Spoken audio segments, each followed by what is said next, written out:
Good afternoon. And I don't know why, but recently I am drawn to just poetry. Have you ever just wonder what does a poetry mean, especially the classics one?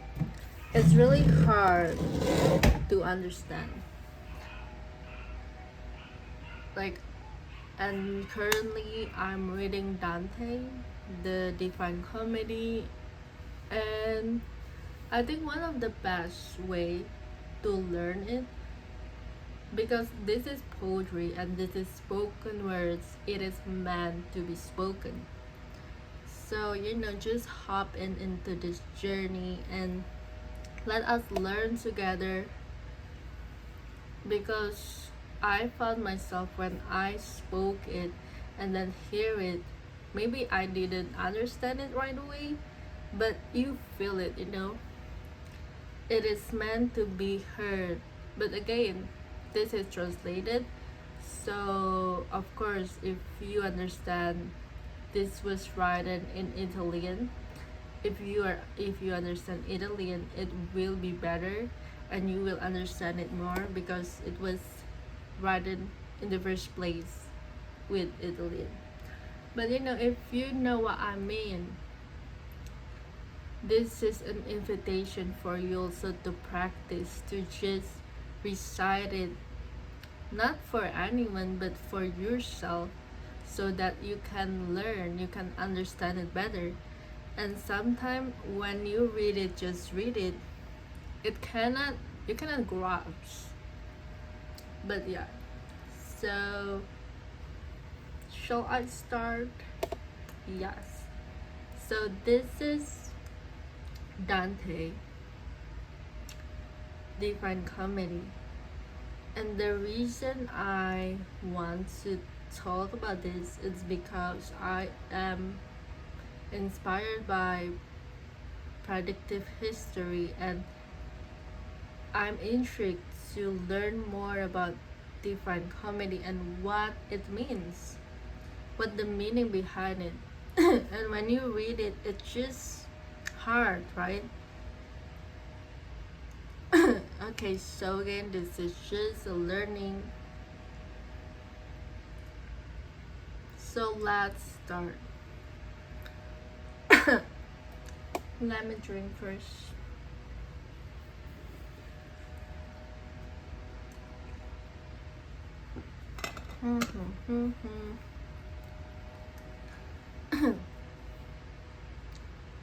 And I will provide you a link down below.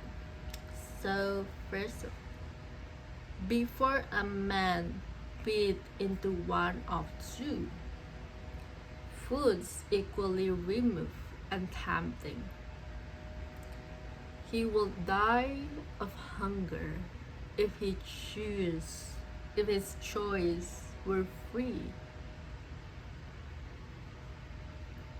So would a lamb stand motionless between the cravings of two savage wolves in fear of both? So would a dog between two deer. Thus, I need neither blame nor praise myself when both my doubts compelled me equally.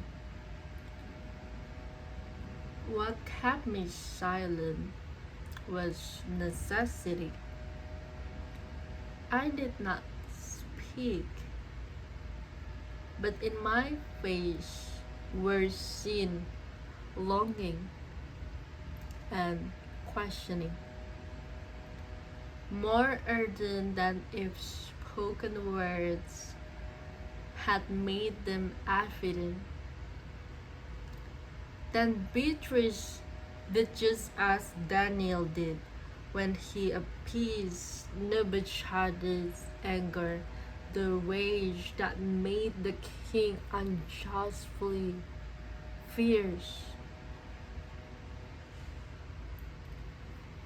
She said, I see, how both desires draw you, so that your anxiousness to know itself entangled and cannot express itself. You reason, if my will do good persist, why should the violence of others cause the measure of my merit to be less? And you are also led to doubt because the doctrine Plato taught would find support by souls appearing to return to the stars. These are the questions that within your will press equally for answers. Therefore, I shall treat the most insidious question first. Neither that Seraph closes into God, nor Moses, Samuel, nor either John, whichever one you will, nor Mary has, I say, their place is any other heaven than that which houses those souls you just saw, nor will their blessedness last any longer. But all those souls grace the Empyrean, and each of them has gentle life, though some sense the eternal spirit more, some less. They show themselves to you here, not because this is their sphere, but as a sign for you that in the Empyrean their place is lowest. Such signs are suited to your mind, since from the sense only can it apprehend what then become fit for the intellect. And this is why the Bible condescends to human powers, assigning feet and hands to God, but meaning something else instead. And Gabriel and Michael and the angel who healed the eyes of Tobit are portrayed by Holy Church with human visage. That which Timaeus said, in reasoning of souls, does not describe what you have seen, since it will seem that as he speaks, he thinks. He said the souls return to that same star from which. So he believes it had been taken when nature sent that soul as form to body. But his opinion is perhaps to be taken in other guise than his words speak, intending something not to be derided. If to these spheres he wanted to attribute honor and blame for what they influence, perhaps his arrow reaches something true. This principle, ill understood, misled almost all of the world once, so that Jove and Mercury and Mars gave name to stars. The other doubt that agitates you is less poisonous.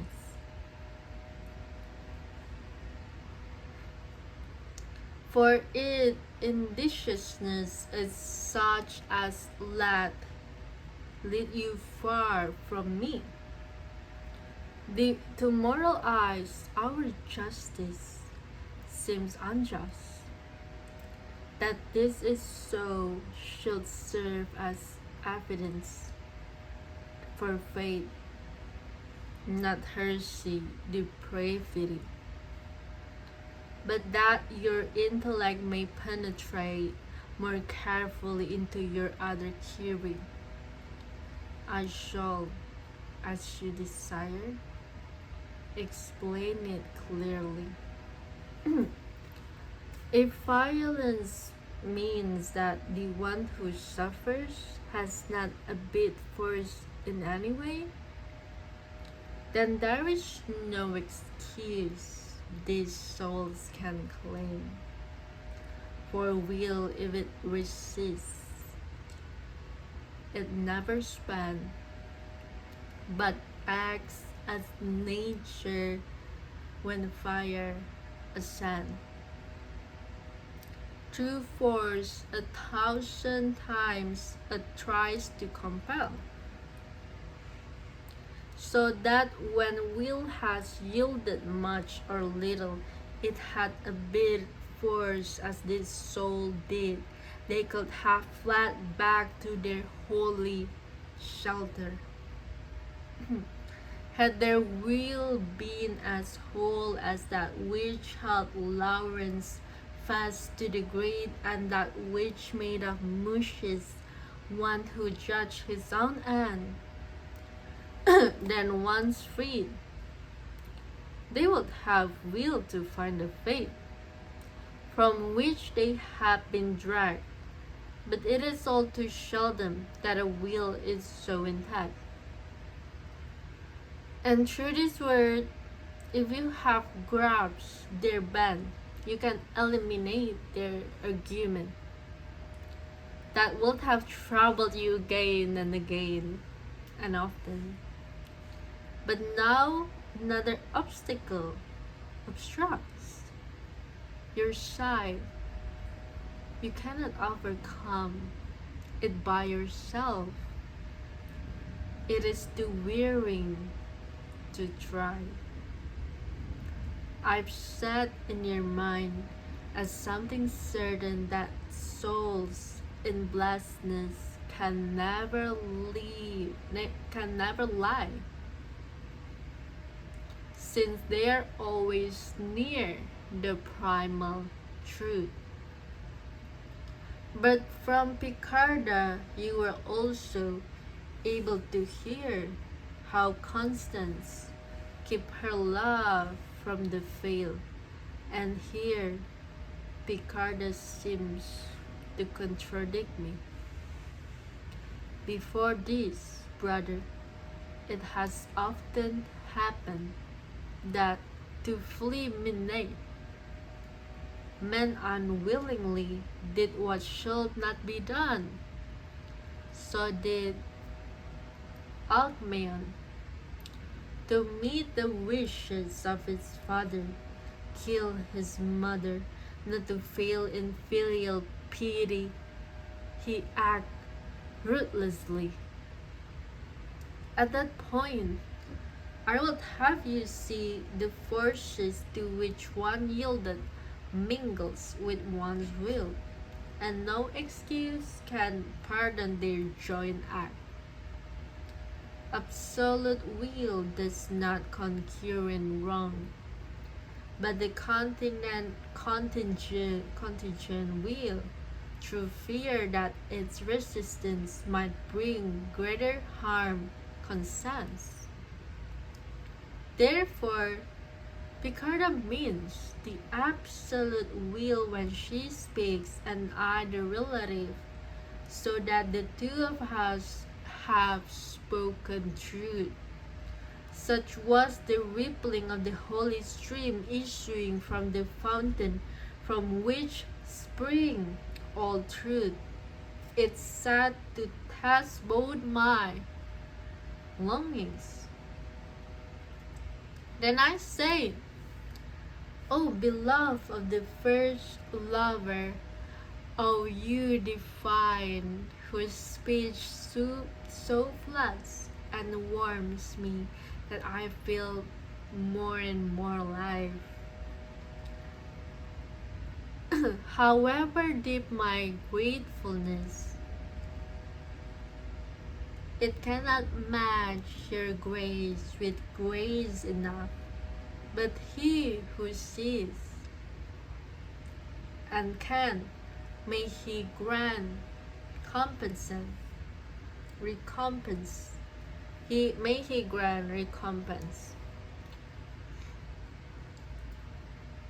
I now see well, we cannot satisfy our mind unless it is enlightened by the truth beyond whose boundary no truth lies. Mind reaching that truth rests within it as a beast within its lair. Mind can attain that truth if not all of desires, all of all our desires were vain. Therefore our doubting blossoms like a shoot out from the root of truth. This natural urge spurs us towards the peak, from height to height. Lady, my knowing why we doubt in fights sustain my reference asking you about another truth that's obscure to me.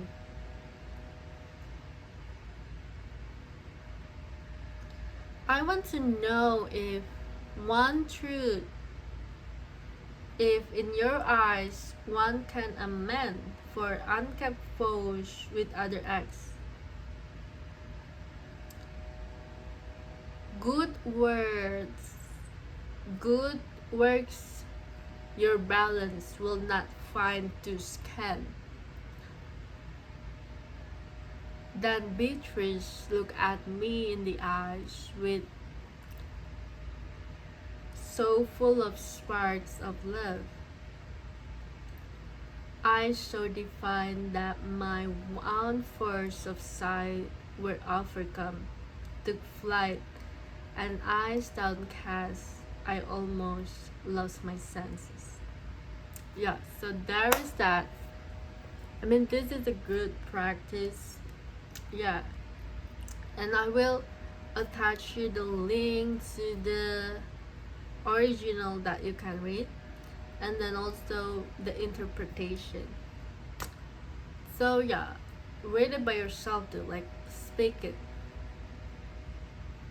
Okay, so see you in the next one.